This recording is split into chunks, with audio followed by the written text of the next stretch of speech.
Bienvenue au podcast Ton idée. Attends, André, là, c'est pas le podcast Ton idée, mais c'est entre deux idées, la suite de notre podcast. Bonne écoute! Bonjour, bonsoir, peu importe à l'heure que vous écoutez cet épisode de Entre deux idées, la suite du podcast. Avec moi? Oui. Je voulais que tu dises ton idée, mais c'est correct. Ton Oui, idée! merci. Voilà, C'est toujours André qui est là pour le chanter, mais il est pas avec moi en ce moment. Il est derrière la caméra. Non, t'es pas André. Non, ben tout ça pour dire que si vous n'avez pas écouté le podcast avec Anne sur l'identité dans le sacrifice, allez l'écouter. Puis après ça, vous allez pouvoir mieux comprendre ce qui va se passer dans la suite des choses ici, à Entre deux idées. Mm-hmm. On est assis sur un divan. En fait, on aurait dû quasiment appeler ça entre un petit micro accroché après n'importe quoi, mais c'est comme ça l'épisode. Voilà. Écoute, t'as tellement abordé de sujets chauds et intéressants pendant ton podcast. Merci, c'est gentil. Ben, ça fait plaisir, ma soeur. Non, mais t'es intéressante. Oh! Oui, je t'aime. Écoute, Okay, là, on est dans les moments sentimentaux, on est sur un divan. Mais je voulais avoir plus de détails, en fait, sur... Ben, en fait, j'en connais des choses, mais je veux que les gens sachent, puis qu'on en discute un peu sur la période d'attente que tu as eue. Parce que là, mise en contexte, parce que je suis sûre qu'il y en a qui ont quand même pas écouté le podcast, mais qui l'écoutent quand même. Mettre en contexte, tu as eu à sacrifier bien des choses dans ta vie. En fait, tu comprenais pas le concept du sacrifice avant. Et là, Jésus te dit, hey, écoute, moi, donc, j'ai des projets pour toi. Les meilleurs projets que toi, t'as pour toi.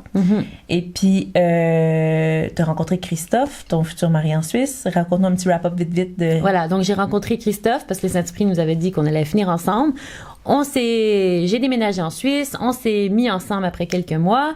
Après, le Seigneur nous a demandé de remettre la relation, de se lâcher, quoi, de lâcher notre relation.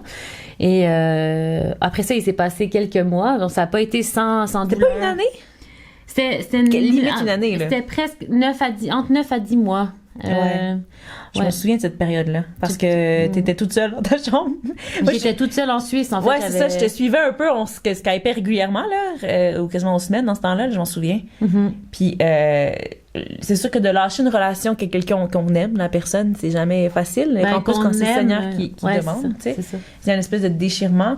Puis, dans le fond, ça a été quoi l'utilité de ça, en fait? Tu sais, comme, pourquoi le Seigneur t'a demandé... Là, t'en as parlé un petit peu pendant le podcast, mais j'aimerais ça que tu développes un peu plus sur cette espèce de temps d'attente-là que le Seigneur t'a demandé de vivre et de relâcher un peu un peu comme Isaac et Abraham, tu sais, quand il a demandé de le laisser. C'est Dieu qui avait promis le fils, et là, tout à coup, il demande de laisser le fils à l'autel. Bon, toi, ça a été... Dieu t'a donné la relation, il t'a demandé de mettre la relation sur l'autel. Qu'est-ce que tu as vécu après ça? Qu'est-ce qui a été brûlé en dedans de toi? À quoi ça a servi tout ça, ma soeur, cette souffrance? Je sais pas pour Abraham, en tout cas, mais pour moi. Bon, Abraham, pour l'époque, là. Non, mais je pense qu'il y avait vraiment... moi, je n'ai parlé un peu dans le podcast. Mais c'est vrai que pour moi, je pense que la relation amoureuse, c'est vraiment quelque chose d'important puis de précieux. D'intime, tu disais. D'intime, voilà. Et puis dans le cœur, justement, il y a cette place dans l'intimité. Des fois, il y a de la concurrence entre l'amour humain, la relation amoureuse, passionnelle ou je sais pas quoi. Et puis l'amour pour Dieu, enfin cette place qu'on donne à Dieu. Et puis c'est vrai que je pense que tout a été conduit de Dieu, le fait qu'on soit mis ensemble à ce moment-là, parce que effectivement, c'est comme si le Seigneur me disait maintenant je te fais passer par ce moment-là pour faire sortir de ton cœur toutes les choses qui sont pas bonnes en fait pour toi, puis qui m'honorent pas. Et puis c'est vrai que je pense que j'étais quelqu'un qui restait quand même pas mal dans le contrôle aussi, tu sais, dans plein de mécanismes, tu sais, parce que nous, les filles, on a nos petits mécanismes. Puis en fait, le Seigneur, il voulait pas que je fréquente Christophe ou que je sois avec Christophe dans ma manière, même si c'était son projet. Il voulait pas que j'entre dans son projet de ma manière, avec mes propres forces, mais il voulait que j'entre dans son projet à sa manière à lui. Puis c'est vrai qu'il y avait des petites choses à recadrer, quand même. Et puis... ça allait vite, tout ça, là. On a entendu dans le podcast, vous voudrez l'écouter, là, mais ça allait vite. Ça allait vite. Ouais. Et puis c'est vrai que pendant ce temps d'attente, on va dire, c'était pas vraiment un temps d'attente, parce que c'est vraiment un temps où le Seigneur a travaillé des choses. Toi, t'attendais pas dans ce temps-là, t'avais vraiment remis la relation. En fait, t'essayais de remettre la relation. Pour toi, c'était fini, je m'en souviens. Tu me skypais, pis t'étais genre, non, c'est fini. Moi, j'étais comme, non, ça peut pas être fini. Anne, Dieu, t'es tellement parlé. T'étais comme, non, mais c'est fini. Oui. Pour moi, j'avais fait la relation, tu sais. Pour moi, j'avais tout foiré. J'avais tout raté. Puis en fait, ça, c'était la partie où je me disais, là, j'avais comme pas conscience de Dieu, sa grâce, puis sa compassion, puis ses projets, en fait. Puis c'est ça, voilà. Ce qui est drôle, c'est que côté t'as déménagé puis t'as vécu ce moment-là vraiment toute seule, comme tu disais, dans ton coin. Puis ce qui me fait un peu rire, ce qui est pas drôle, c'est vraiment pas drôle. Ce qui est sympathique dans la chose, c'est que tu partais vraiment de la plaine, on dirait, puis que Dieu t'a amené sur la montagne un peu, t'étais en hauteur, là, à Lausanne, là, dans les hautes... J'étais dans le Lavaux. monter des pentes de même avec ton épicerie. J'étais dans le Lavaux, dans les vignes, dans un endroit juste magnifique, dans un des plus beaux panoramas de Suisse. En tout cas de la Suisse francophone. Et puis je me suis retrouvée là toute seule. J'étais en colocation, mais là, si tu veux, ma coloc, je la voyais jamais. Elle bossait beaucoup, elle était très très occupée. Puis on se croisait même pas pendant des semaines des fois. Et puis du coup, j'étais vraiment toute seule. Puis mais je pense que ça a été vraiment une lutte aussi à traverser des angoisses, la peur d'être toute seule, la peur d'avoir échoué, la peur de, tu sais, enfin je sais pas. C'était vraiment une lutte. Il y a des soirs, je me couchais, j'avais l'impression que le plancher s'ouvrait sous mes pieds, j'avais plus de repères, j'avais plus rien. Puis ça a duré pendant plusieurs mois. Même à un moment donné, c'était à la veille du Nouvel An 2017, quelque chose comme ça. Je crois que c'était 2017.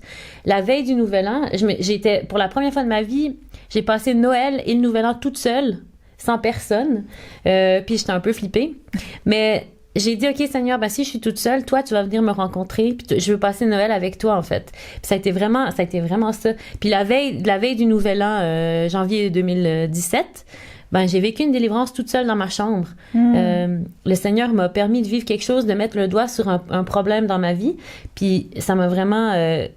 il m'a dit, mais je veux que ça s'enlève de ton cœur. Puis il a traité ça dans ma vie la veille. Petite parenthèse, quand tu dis, parce que tu parles souvent de te vécu une délivrance par rapport à des choses, comment tu vis ça? Si quelqu'un ici, il sent qu'il y a un problème, une problématique, comment tu traites ça? T'es toute seule dans ta chambre, comment tu traites ça? Ouais. Là, moi, à ce moment-là, je pense que c'était une grâce aussi spéciale, là, dans le sens où ça faisait... c'était par rapport à l'amertume, mais ça faisait genre 3 jours que j'avais l'impression d'avoir une racine plantée dans les entrailles. Puis j'étais là, j'ai comme un point dans les entrailles. Puis à force de faire des lectures, à force de lire ma Bible, puis vraiment d'être proche du Seigneur, c'est devenu clair que c'était ça mon problème, que c'était vraiment une racine d'amertume. Et puis le soir, j'ai d'amertume envers Dieu ou par rapport à la situation? D'amertume en général, par rapport à des situations que j'avais déjà vécues ici, dans mes relations au Québec. Que tu devais enlever ça avant de rentrer dans le plan que tu avais avec Christophe, par exemple. C'est ça, c'est comme... comme... rentrer dans le mariage avec pas d'amertume. C'est comme si j'avais toujours un fond d'agressivité, mais à cause de cette racine-là. Puis ça, à un moment donné, Dieu il a vraiment décidé de mettre ça en lumière. Puis il a guéri ça. Mais ça a pris 3 jours avec une douleur physique pour me rendre compte que j'avais vraiment quelque chose qui allait pas. Et puis après, ça a été confirmé en lisant ma Bible puis dans des temps de prière que c'était de l'amertume. Et puis j'étais toute seule, je savais pas vers qui me tourner non plus, je savais pas comment prier par rapport à ça. Puis je suis tombée sur une émission, justement, bravo pour les trucs sur Internet, parce que je suis tombée sur un truc de MCI qui parlait vous savez ce que c'est MCI, si vous savez pas, vous allez voir sur Google.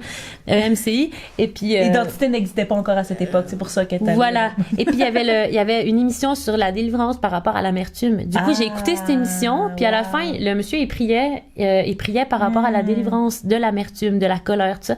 Puis j'ai prié par rapport à ça, puis j'ai senti physiquement qu'il s'est passé quelque chose, mais j'étais toute seule. Wow. Et puis le lendemain, je me suis réveillée, mais complètement différente, comme si j'avais plus rien dans mon cœur. Mais c'est tout des choses comme ça, petit à petit, que le Seigneur a travaillé dans le fond, là.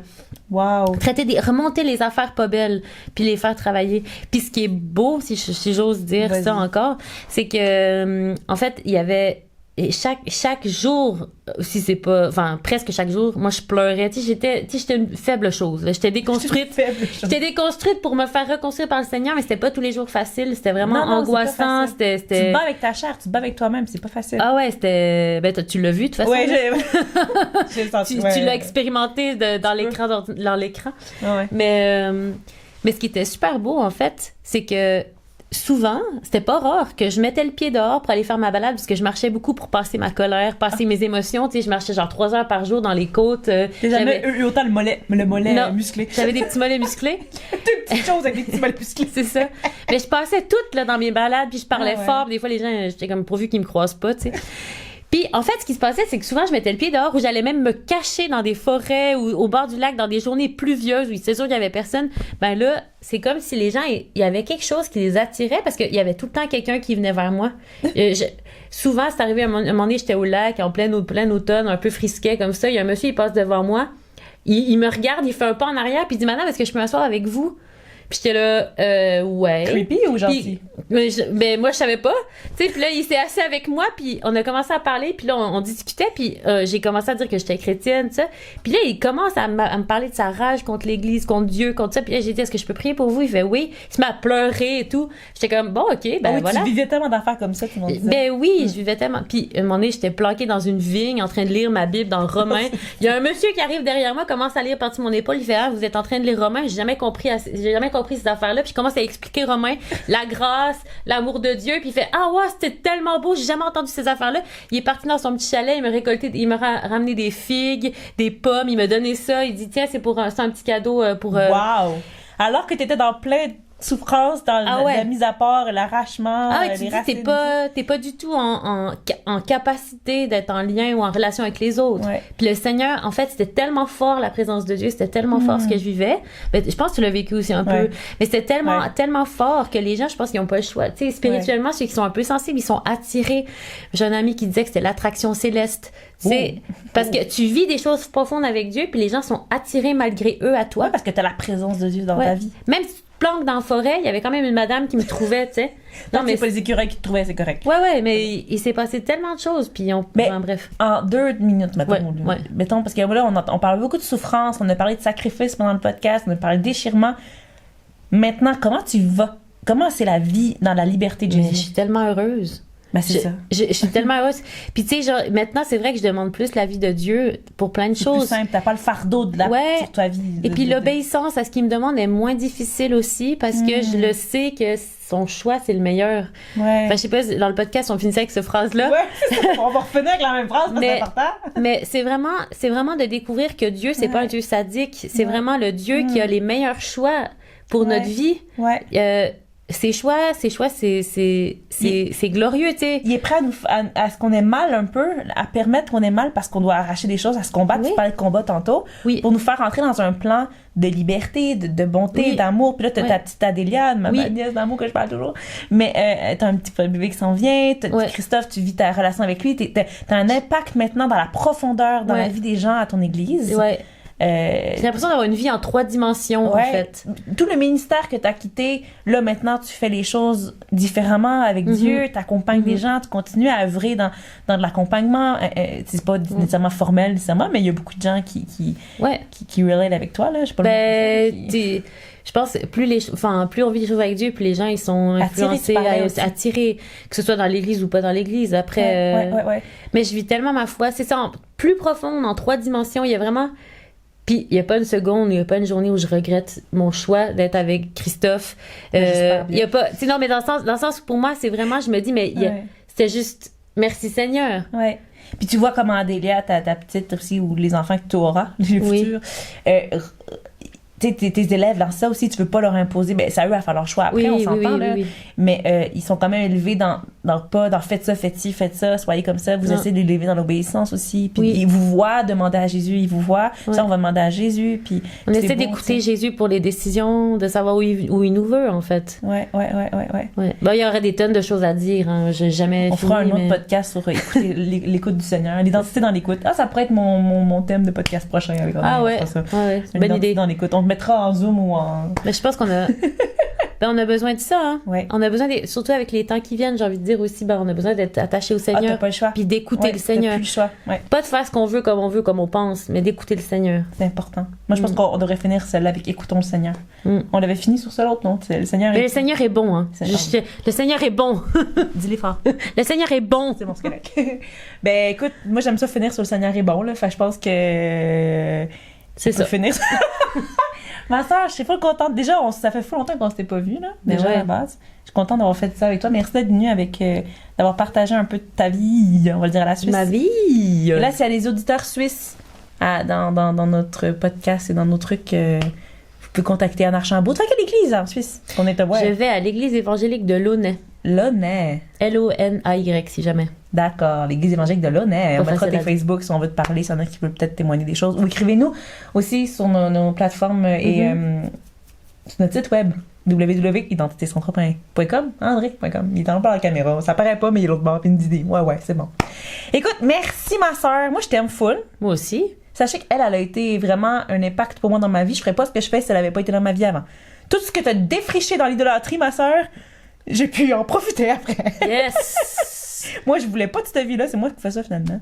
C'est Qu'est-ce bien. que tu veux? Bon, on est fiers que c'est toi qui fasses ça. Ah, je suis contente. Ben, je suis dans le plan de Dieu, puis t'es dans le plan de Dieu. Exactement. Tape, là. Oh, Comme ça va être j'entends fort bien dans le le micro. clap. Désolée pour ceux qui écoutaient. Ça a été vraiment un clap fort. Hey, OK, faut qu'on coupe ça, parce qu'on va trop faire de clap, on va déconner. C'est Mais ça. merci, ma Bye soeur, bye. d'être venue entre deux idées. Idées. Non, on n'a aucun slogan pour ça, on va dire entre deux idées. Sur ce, allez vous abonner sur notre chaîne, allez voir tout ça, des likes, des partages, tout ce que vous voulez, puis peace out. Enjoy. Merci. Bye.